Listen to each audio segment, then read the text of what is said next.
네, 안녕하십니까. 아, 오늘 소목에 대해서 이야기할 강사 남민구입니다. 오늘 제가 소개해드릴 소목은 사실 과거 우리에게 있어서 상당히 친숙한 물품이었습니다. 양료로도 많이 쓰였고요. 염료로도 많이 쓰였습니다. 그러나 지금은 우리가 이 소목이라는 물품을 거의 볼 수가 없는데요. 그래서 오늘 제가 이 동유라시아 어, 역사 속에서 소목이 어떻게 사용되었는지에 대해서 간단히 소개해드리고자 합니다.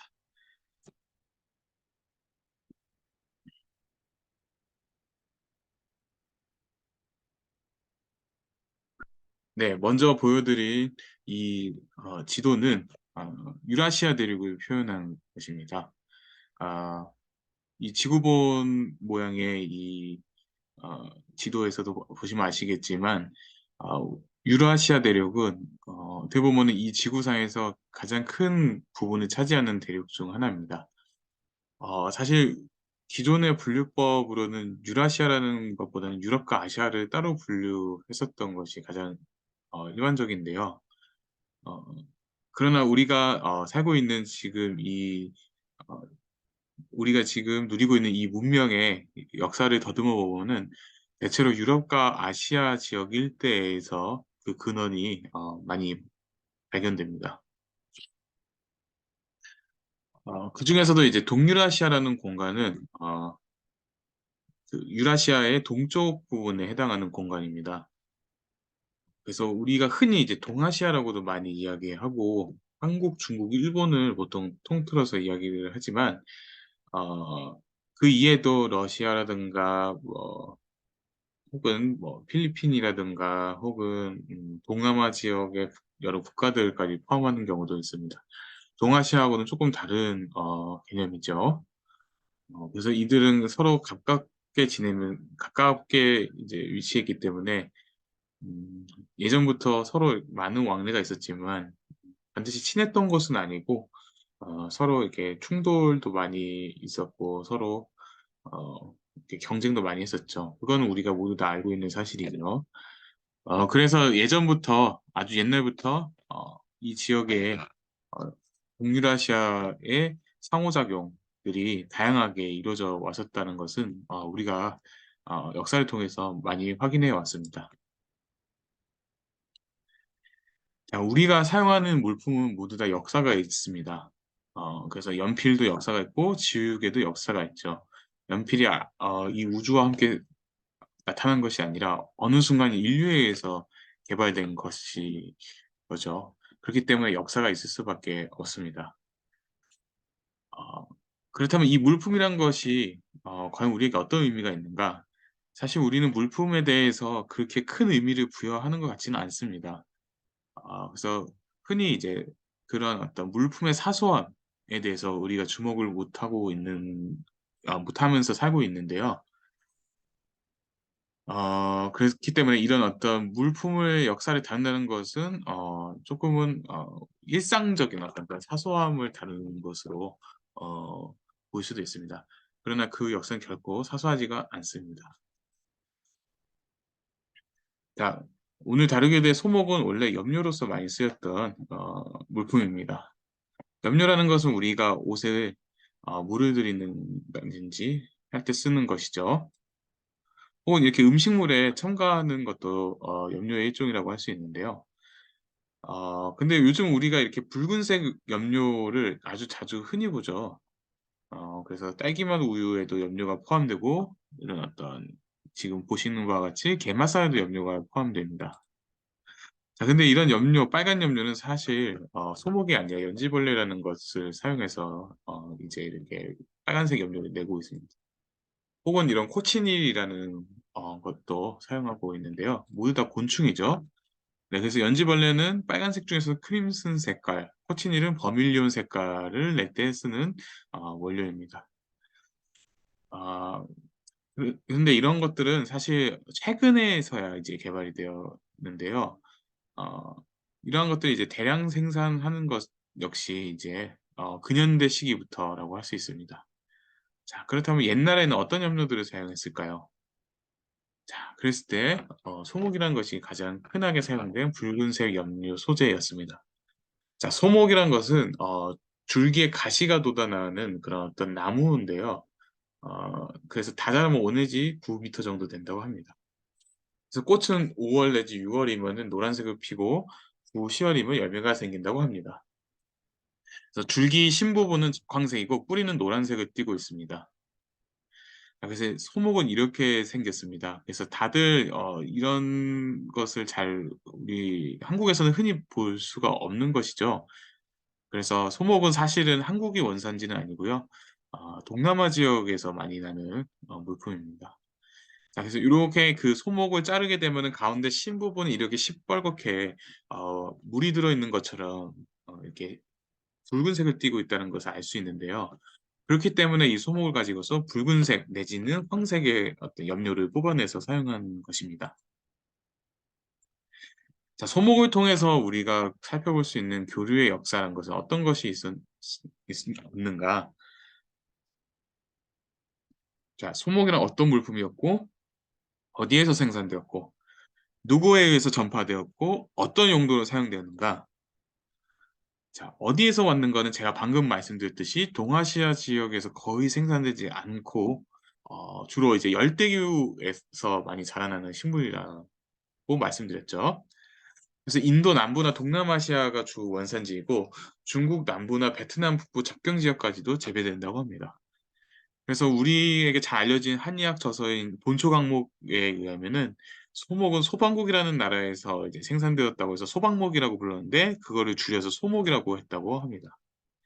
그래서 소방국은 동남아 일대로 추정되는데 어쨌든 이 소방국의 정확한 위치는 모르지만 현재 소목의 원산지인 동남아시아 일대라는 점만은 분명하다고 할 수 있습니다. 자, 소목은 염료로 많이 사용된다고 말씀드렸죠. 그래서 주로 줄기와 뿌리 부분이 많이 사용되는데요. 소목의 적황색 신부분은 붉은색 염료로 많이 쓰이기도 하고요. 뿌리는 노란색 염료로 많이 쓰입니다. 그래서 이 동아시아에서는 관료들의 조복 혹은 상류층의 의복에 많이 사용되었습니다. 한편 소목은 약재로서도 많이 사용되었는데요. 동의보감이나 본초강목 등 여러 의학 서적에 이 소목에 대한 기록이 많이 실려 있습니다. 어 그런 기록들을 살펴보면은 소목은 혈액순환을 도와주고 어혈 즉 이렇게 몸에 멍든 것을 이제 풀어주는 데 효과가 있다고 하고요. 그 이외에도 진통이나 소염 기능도 있다고 합니다. 그래서 한의학에서는 파상풍이라든가 옹종, 창상과 같은 어떤 병균 감염으로 인한 상처의 치료제로 많이 사용해 왔습니다. 근데 이게 단순히 어떤 경험적인 어떤 근거에만 의한 것이 아니라 실제로 이런 어떤 소목의 화학 성분을 분석해 보니까 우리가 경험했던 것처럼 어떤 그런 항응고 작용이라든가 항생, 항균 작용이 있다라는 것이 밝혀졌습니다. 그래서 현대 의학에서도 소목은 이전 전통 시대처럼 비슷한 용도로서 쓰이고 있습니다. 자, 그렇다면 우리 역사 속에서 소목은 언제부터 등장했을까요? 자, 삼국시대 신라에서 이 소목을 사용했다라는 어떤 기록이 많이 남아 있는데요. 소방전이라는 어떤 관청이 있었다고 합니다. 그래서 신라 경주에 소방전을 두어서 어 일종의 이 적색 염료를 관장하는 소목을 관장하는 소방전을 두었고 또 홍전이라는 기구를 둬서 적색 염료를 관장하게끔 해 했다고 하는데요. 그래서 이런 점에서 보면은 뭐 소목 혹은 그 소목처럼 붉은 빛을 내는 어떤 염료를 국가에서 직접 관장하게끔 이렇게 어떤 그런 제도가 마련되어 있었다라는 것을 알 수 있습니다. 그리고 고려 시대에도 이 소목을 수입했다라는 기록이 남아 있습니다. 그래서 정종 7 년인 1041년 11 월에 대소목을 수입했다. 혹은 창왕 원년인 1389 년에 유구국 즉 오늘날 오키나와에 있었던 류큐 왕국이라는 곳에서 어 그곳에서 온 사신으로부터 소목 600 건을 받았다는 기록이 남아 있습니다. 조선 시대에도 소목을 많이 수입했었는데요. 조선 초기에는 외국으로부터 소목을 직접 조달하였습니다. 그래서 섬나라는 나라 즉 오늘날의 태국에 해당하는 시암이라는 나라에서는 조선의 소목을 이제 헌상했다고 합니다. 그리고 류큐는 14세기 이후 동남아시아에서 소목을 구입해서 중국과 조선의 소목을 제공했다고 합니다. 자, 이 중에서도 조선은 주로 일본과 교육을 통해서 소목을 많이 구입했는데요. 그래서 15세기 중엽까지 조선은 일본을 통해서 소목 거래를 했다고 합니다. 그래서 일본에서 들여오는 물품 중에서 가장 큰 비중을 차지한 것도 바로 소목이었다고 합니다. 1460년대 이후로는 스시마 사신이 주를 이룬 일본 사신들이 삼포로 와서 소목을 거래해야 했다고 합니다. 그래서 이처럼 일본과 상당히 많은 소목 거래를 했었고, 그 거래에서 조선은 면포와 면주를 일본에 제공해주고, 일본은 그 반대로 소목이나 구리, 후추 등을 조선에 제공을 했다고 합니다. 자, 그래서 시간이 갈수록 소목의 수입량은 계속 늘어났지만, 그에 따라서 수요도 꾸준히 늘면서 이 소목은 가격이 높게 유지될 수밖에 없었습니다. 그래서 소목은 궁중 의복이나 관료 조복을 염색하는 데 많이 사용되었고요. 상류층 사이에서 그냥 사복을 붉게 물들이는데 붉게 물들이는 그런 어떤 유행이 있었는데 거기에도 소목이 사용되었습니다. 자, 여기 보시는 인물은 조선 후기의 인물인 최재공이라는 인물인데요. 이 최재공 선생이 지금 입고 계신 이 조복을 보면은 붉게 물들어져 있죠. 자, 이런 어떤 붉은색의 관복들도 다 그 원료를 살펴보면 소목이 들어가 있다는 것입니다. 자, 그리고 유명한 그림이죠. 이제 그 회원 신윤복의 그 주사겁이라는 그림인데요. 여기에 보시면은 이제 여러 양반분들이 그 주막에 와서 이제 술을 한잔 하시는데 그중에서 이 가운데에 계신 분을 보면은 옷을 붉게 물들이고 노란 갓을 쓰셨죠. 그랬을 때 이 붉은 옷 이것이 바로 이제 홍염된 어떤 그런 도포라고 할 수 있는데요. 이 홍염된 도포에 쓰인 염료 역시 소목이라고 할 수 있습니다. 자, 또 신윤복 그림에 또 다른 홍염된 도포가 등장하는데요. 이 그림은 유곽제공이라는 그림으로 이제 유곽에서의 어떤 남자들 간의 다툼이라는 뜻을 가진 그림입니다. 여기에 보면은 이 싸움을 말리고 있는 이 양반의 모습을 보면은 어, 역시 붉은색의 어떤 그 도포를 입고 있는데 이것이 바로 이제 홍염된 도포라고 할 수 있고 그랬을 때 그 재료는 대체로 소목이었을 거다라고 추정하고 있습니다.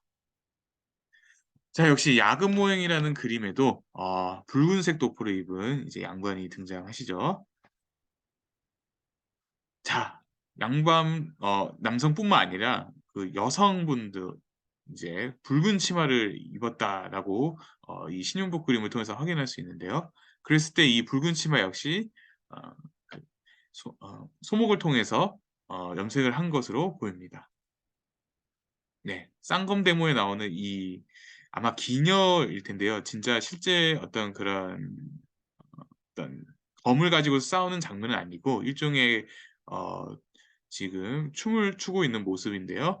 여기에도 보이는 이 붉은색 치마 역시 소목을 통해서 염색을 했을 것으로 추정됩니다. 자, 근데 이 소목이 15세기 말에서 16세기로 가면서 임진왜란이 터지고 뭐 그 이전에는 왜구들이 이제 동해안, 남해안에 혹은 서해안에도 등장하게 되면서 일본과의 교역이 혹은 동남아시아의 교역이 단절이 됩니다. 그러면서 소목의 공급도 많이 어려워지게 되죠. 그래서 상류층은 홍염된 옷을 입는 것 대신에 중국산 백사나 사야능단으로 지은 옷을 입는 것이 유행했습니다. 그래서 혹은 이제 홍화라는 꽃으로 이제 붉게 물들인 옷감을 사용하기도 했는데요. 이전에는 그런 어떤 옷감을 이제 자변이라 해서 되게 낮게 봤었는데 되게 뭐 하품의 물품으로 봤었는데 이 아무래도 소목이 들어오지 않다 보니까 이런 어떤 홍화로 염색한 어, 옷감도 이제 고급 옷감이 돼서 이 소목 수요를 대체해 나갔습니다. 자, 그러나 이후에 17, 18세기 이제 전쟁도 끝나고 한중일의 각각 어떤 새로운 왕조 혹은 어떤 그런 풍조가 이제 정치적으로 이제 들어서면서 어 다소 안정기를 찾게 됩니다. 그러면서 이제 스시마를 통해서 계속 소목을 조달하게 되었는데요. 어 이제 네덜란드 상인들이 동아시아와 동남아시아 간의 교육을 주로 담당하면서 일본 나가사키에 소목을 운송해 옵니다. 그래서 스시마인들은 나가사키에서 네덜란드인들과 간접 무역을 통해서 이 소목을 구입하고요. 이 소목을 다시 스시마인들이 조선에 판매하게 됩니다. 조선은 이걸 가지고서 국내에서 이제 유통시키거나 아니면 중국에 조공품으로 전달하게 됩니다. 자, 한편 중국에서는 이 소목이 아주 오래전부터 사용되었었는데요. 아무래도 중국이 베트남과 국경을 접하다 보니까 베트남에서 많이 구입해 왔었습니다. 어 그래서 서진 시대 때 보면은 뭐 베트남 중부에 해당하는 구진이라는 데서도 이제 소목이 난다라고 기록이 되어 있고요. 어 그리고 본초 강목에도 뭐 남해, 곤륜, 뭐 교주, 애주 혹 이 어 이런 어떤 동남아 일대에서 이제 소목이 난다라고 이제 기록하고 있습니다. 그리고 당육전, 당나라 때 저술된 이 당육전이라는 책에는 중국 남부 지역의 양주와 광주에서도 소목이 난다고 기록하고 있습니다. 자, 송대와 원대로 넘어가면서 민간 상선들이 해외 교육을 수행하면서 그 소목의 수입이 더욱더 늘어나게 되었는데요. 이에 따라 몽골인들이 육로 교통을 발달시키면서 소목의 수입처도 또 확대되기도 했습니다. 즉 육로와 해로를 통해서 교육이 더 활성화되면서 그에 따라 소목의 중국으로 수입되는 양이 더 많아졌다라고 할 수 있습니다. 그래서 제번지에는 남무리국, 진납국에서 소목이 난다고 하는데요. 각각 수마트라와 캄보디아에 해당합니다. 그래서 민간에서는 아주 일상적으로 이 소목을 사용하였습니다. 그래서 명대에는 이런 어떤 해금이라는 일종의 그 쇄국 정책과 비슷한 그 정책이 실시되면서 민간 해외 무역이 급격히 쇠퇴하였고요. 그에 따라서 소목이 상당히 귀하게 됐습니다. 그래서 동남아시아의 사신들이 이 소목을 많이 명에 갖다 주기도 했고요. 혹은 연안에서는 밀무역으로 소목을 구입하기도 했습니다. 그래서 영락연간의 정화함대가 이제 동남아로 진출하면서 동남아산 그 물품이 대량으로 수입됐는데 그 가운데 이제 소목이 들어오기도 했었습니다. 그래서 일본, 류큐, 뭐 진납, 시암, 참파, 자바, 수마트라 등등의 국가들이 이제 소목을 중국에 전달하였고요. 자, 그래서 정화가 이렇게 기린을 이제 가지고 왔었죠. 자, 한편 유럽인들도 이 소목 무역에 개입하기 시작하였습니다. 그래서 16세기에 이르면 포르투갈, 스페인, 네덜란드 등의 상선을 통해서 소목이 조달되기에 이릅니다. 그래서 불랑기인이라고도 불렸던 포르투갈인들이 후추나 상아 그리고 소목을 많이 가져와서 민간인들과 교육을 했었다고 합니다. 그리고 유럽인들이 동남아에 직접 진출해서 소목 교육에 종사하기도 했는데요. 그래서 이때 포르투갈 문헌이나 네덜란드 문헌에 보면은 사팡, 사파오라는 어떤 그 기록이 있는데 이게 다 소목을 뜻합니다. 이 사파오, 사판이라는 말에서 소방이라는 한자어가 유래되기도 했습니다. 자, 18세기에 이르면 유럽인들이 동남아시아의 소목을 재배하고 상품화해서 중국과 일본에 판매하기도 했습니다. 그래서 포르투갈인들은 소목을 중국에 제공하는 역할을 꾸준히 수행했고요. 스페인인들도 필리핀에서 소목 생산을 강화했습니다. 네덜란드 동인도 회사는 소목 교육이 가장 활발하게 활동했던 어떤 그런 회사였습니다. 그래서 인도네시아 순바와 섬, 뭐 비마, 시암, 바타비아 등에서 소목을 구입했다고 합니다. 이러한 소목은 중국 등에 되팔아졌고요. 어, 그래서 중국은 이런 어떤 다양한 소목 구입 경로가 계속 있었기 때문에 18세기 전반까지는 전 세계 소목을 중국에서 가장 많이 소비했다고 합니다. 자, 이것은 이제 그 당시 유럽인들이 일본에 왔었을 때 그 모습을 그린 그림입니다. 자, 이와 같이 일본인들은 소목 교육을 아주 오래전부터 해왔지만 16세기 전후로 해서 주로 유럽인들로부터 소목을 많이 구입을 했습니다. 그래서 도쿠가와 막부 측에서 이 소목 교육을 위해서 해외 교역 허가증을 발행하기도 했고요. 17세기 중반에는 중국과 네덜란드인들로부터 소목을 구입했습니다. 그래서 이렇게 소목을 운반하는 중국 상선을 오선이라고도 했다고 합니다. 그러나 청나라가 17세기 중반에 쇄국령을 천계령이라는 일종의 쇄국 정책을 펼침으로써 중국 상선의 해외 무역이 급격히 쇠퇴했습니다. 그렇게 되면서 이제 네덜란드인들이 독점적으로 일본에 소목을 공급하게 되었고요. 그러나 이렇게 네덜란드 상선들이 운송하는 것에는 양이 제한되어 있어서 일본에서 소목 가격이 높게 유지되었습니다. 그래서 일본에서도 그 홍화라는 것에 주목을 해서 18세기에 홍화재배가 일본 도처에서 이제 발견됩니다. 자, 그래서 소목은 약재와 염료로 이 동유라시아 일대에서 많이 사용되어 왔습니다. 그래서 상류층대 관복 혹은 평상복을 물들이는 데 사용되기도 했고요. 고급 약재로도 사용되었습니다. 그래서 일반 서민들, 특히 한반도에서는 일반 서민들이 구하기 힘들었기 때문에 그만큼 이 소목에 대한 접근성이 많이 떨어졌었는데요. 그러나 이제 교통이 발달하면서 이제 소목을 많이 접할 수 있는 지역에서는 평상시에서도 많이 사용하게 되었습니다.